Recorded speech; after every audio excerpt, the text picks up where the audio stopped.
continues our government's efforts to A. Accelerate growth, B. Secure inclusive development, C. Invigorate private sector investments, D. Uplift household sentiments, and E.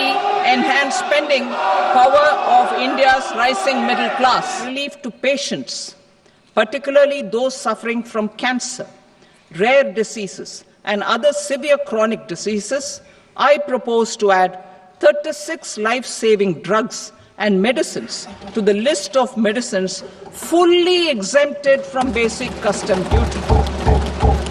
এই বাজেটে cancer সহ বেশ কয়েকটি মারণ রোগের জন্য প্রয়োজনীয় জীবনদায়ী 36টি ওষুধের উপর থেকে তুলে নেওয়া হলো সম্পূর্ণ কাস্টম ডিউটি। 70 মিনিট বা 1 ঘন্টা 10 মিনিটের বাজেট বক্তৃতায় স্বাস্থ্য ব্যবস্থায় গরিব থেকে মধ্যবিত্তদের সুরাহা দিতে বড় ঘোষণা অর্থমন্ত্রী নির্মলা সীতারামনের। ক্যান্সার, বিরল রোগ সহ 36টি জীবনদায়ী ওষুধকে করশূন্য করার ঘোষণা। এই প্রস্তাবে সাধারণ মানুষের আয়ত্তে চলে আসবে একাধিক জীবনদায়ী ওষুধ। পাশাপাশি 6টি বিশেষ জীবনদায়ী ওষুধে শুল্ক কমিয়ে 5% করার প্রস্তাব অর্থমন্ত্রীর। I also propose to add 6 life-saving medicines to the list attracting concessional custom duty of 5%. July cancer care centre সহ আগামী 3 বছরে 200টি ডে কেয়ার ক্যান্সার সেন্টার ঘোষণা অর্থমন্ত্রীর। Full exemption and concessional duty will also respectively apply on the bulk drugs for manufacture of the above. Specified drugs and medicines under patient assistance programs run by the pharmaceutical companies are fully exempt from BCD, provided the medicines are supplied free of cost to the patients. 37 more medicines along with 13 new patient assistance programs. Medical tourism and Heal in India will be promoted in partnership with the private sector along with capacity building and easier visa norms. Cancer infrastructure তৈরি করার জন্য দেশের 200টি সরকারি হাসপাতালে তৈরি করা হবে day care unit. আগামী বছরের মধ্যে দেশে 10,000 আসন বৃদ্ধি হবে মেডিকেল কলেজগুলিতে।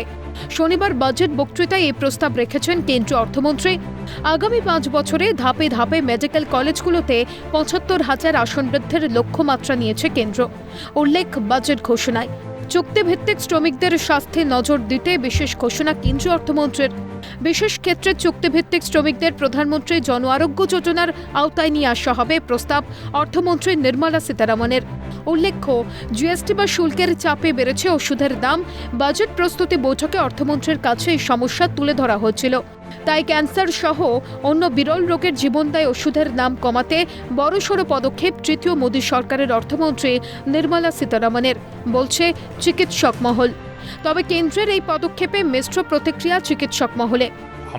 আমাদের এগুলো দাবি ছিল ক্যান্সারের সমস্ত ওষুধ যেন শুল্ক ফ্রি হয়। জীবনদায়ী এবং ক্যান্সারের ওষুধ সেখানে জিএসটি কমানো হয় এবং ক্যান্সার হাসপাতাল প্রতিষ্ঠা করা হয়। আমরা সেই সিদ্ধান্তগুলিকে স্বাগত জানাচ্ছি।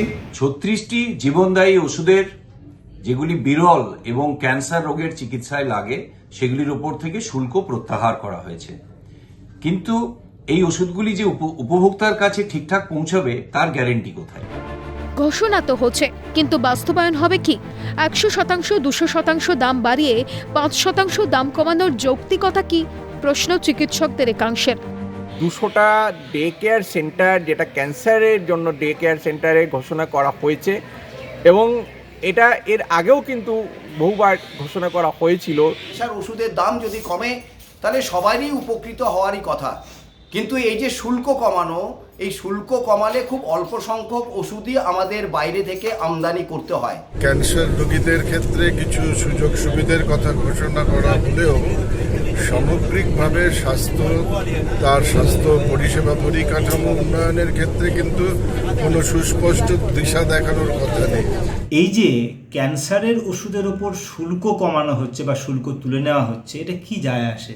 যেখানে 5,000, 2,000, 1,000% দাম বাড়িয়েছে, সেখানে ওষুধের 5% ছাড় দেওয়ার দ্বারা সারা দেশের যে পিএসইউতে ওষুধ প্রস্তুত বন্ধ, পিএসইউগুলি বন্ধ, ন্যাশনাল কন্ট্রোল প্রোগ্রামের ওষুধ, টিবির মতন এসেনশিয়াল ওষুধের সরবরাহ বন্ধ হয়ে যাচ্ছে। ইন্দ্রাণী দাশগুপ্ত, বিক্রান্ত রায়ের রিপোর্ট, ক্যালকাটা নিউজ।